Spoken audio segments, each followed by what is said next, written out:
Bonjour à toutes et à tous, c'est l'heure du JT. Au programme de ce mardi 8 février, DOETH 2021 effectué avec la DSN à souscrire en mai 2022, crédit vendeur et plus-value imposable et démarchage à domicile. C'est parti.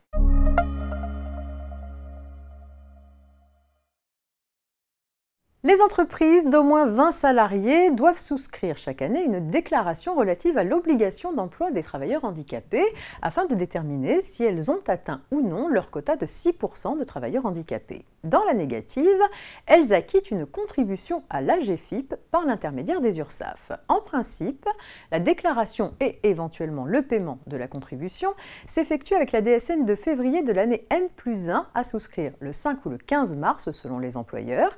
Cependant, le réseau des URSSAF a indiqué que la DOETH et le paiement de la contribution AGEFIP s'effectueraient désormais avec la DSN d'avril à souscrire le 5 ou le 15 mai, donc le 5 ou le 15 mai 2022 pour l'obligation d'emploi 2021.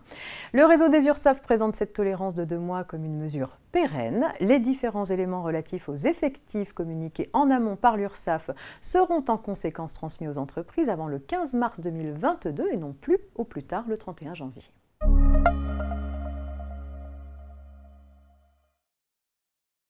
Les plus-values de cession à titre onéreux de valeurs mobilières et de droits sociaux réalisés par les particuliers sont soumises à l'impôt sur le revenu à la date à laquelle le transfert de propriété est, c'est-à-dire dès la signature de l'acte. Peu importe les modalités de paiement du prix de cession et les événements postérieurs à cette date.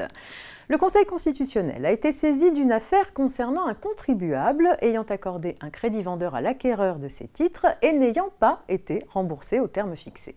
Ayant été imposé sur la totalité de la plus-value réalisée, ce contribuable estimait que les dispositions du Code général des impôts selon lesquelles la plus-value est imposable en totalité dès la réalisation de la cession sont contraires au principe d'égalité devant les charges publiques.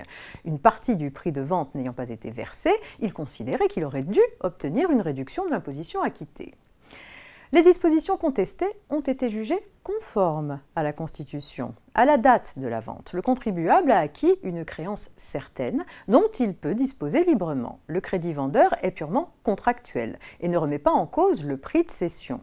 De ce fait, la circonstance que des événements postérieurs affectent le montant du prix de cession effectivement payé est sans incidence sur les capacités contributives du contribuable et ne justifie pas que le vendeur puisse obtenir une réduction de son imposition.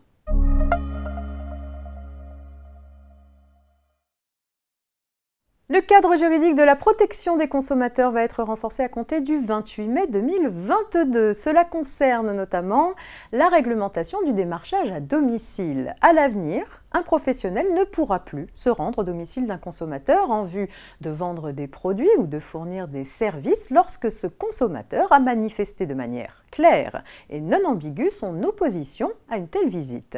Le non-respect de cette interdiction sera puni d'une peine d'emprisonnement de 1 an et d'une amende de 150 000 €. C'est tout pour aujourd'hui. Très bonne journée, à demain, mercredi.